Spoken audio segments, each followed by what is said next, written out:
Enkyaleero mu ngunga bujjeekeddi be badde ntisse butikidde ab'omu kitundu ky'ennakulabye mu ggombolola y'e Lubaga mu zooni ya Kiyayi. Omuvubuka amanyikiddwa nga Kasimu ky'omuhendo bw'avudde mu mbeera n'abaka Ekiso n'afumita Mwanyina amanyikiddwa nga Namara Amina Ekiso ekimuttiddewo, ekintu ekirese abantu b'omu kitundu kino nga bawuunikidde. Abantu basalawo obubi obusungu tebasiba busungura bw'omwana omuto bw'ati bwatuuka ku maama we nga mulambo nga mulamu we yamuse. Okusinziira ku batuuze abaalabyeko n'agaabwe bategeezezza nga bwe basanze omuvubuka ono ng'asitudde omugenzi mu ngalo, naye bwe yabalabye kwe kumusuula wansi n'ateekako kakokola tondeka mabega paka wa mukwano gwe. Omukyalo ono azizibadde ssaawa 10 naye atomera olujja olwo. Okutomera olujja olwo abadde Mwanyina amusitudde, ndooza mu kutaawa. Mwanyina abadde amusitudde agamba munyambe mundeetere pikipiki tumutwale, ne mugamba nze sitwala muntu alina musaayi. Poliisi n'akola ntya statement kitegedde.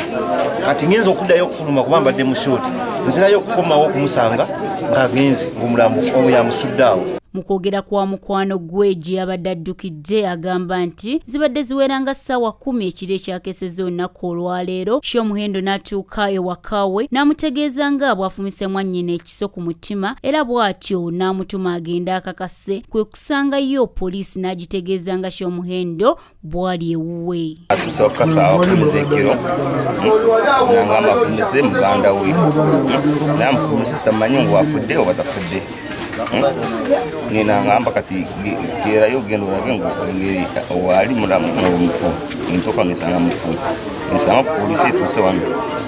Polisi nibagamba omuntu ali wange gende mumukwate. Bo abakutte Kasimu bagamba nti abakakasizza nga bw'afumise Mwanyina. Yagambye nafumise muganda wange naye tafudde.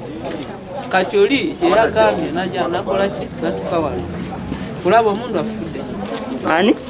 Mwanyina ayogedde ekituufu nti yamuse. Ye ssentebe w'ekitundu kino Belunga Amoti kino akitadde nnyo ku bavubuka abeegumbulidde omuze gw'okozesa ebiragalalagala okuli enjaga ssaako n'omwenge, era nga tayawukanyeeko nnyo n'abatuuze. Era y'okozesa ebiragalalagala ya bulabe kuba sirowooza nti omuntu ategeera yali osobola kukola ekintu bwe kityo, lwakuba nti babadde banywa nnyo omwenge bwe babadde basula ate nga bbaala, kati bayinza kuba oli abadde amaze n'okunywamu okutuuka okukola ekikolwa ekifaanana bwe kityo. Poliisi erabiddwako mu kitundu okutwala omulambo okugwekebejja. Tuwuliziganyizzaako n'omwogezi wa poliisi mu Kampala n'emirirwano ku lukoma lw'essimu Patrick Onyango. Ensonga eno agyogeddeko bw'ati era n'ategeeza nga bwe bagenda okukola ekikwekweto ku banywi b'enjaga. Polisi y'ennakulabye yatusewo siini n'ejjawo omulamu ne gutwala mu ggwanika mu labo kwekebejja ne bakwata Ky'omuhendo Kasimu. Sira tugenda kuddamu tukole ekikwekweto mu bitundu ebyo okulaba nti tunyweza ebyokwerinda n'okukwata abo abanywa enjaga. Edith Nabagereka, ACTV Select ey'enjawulo.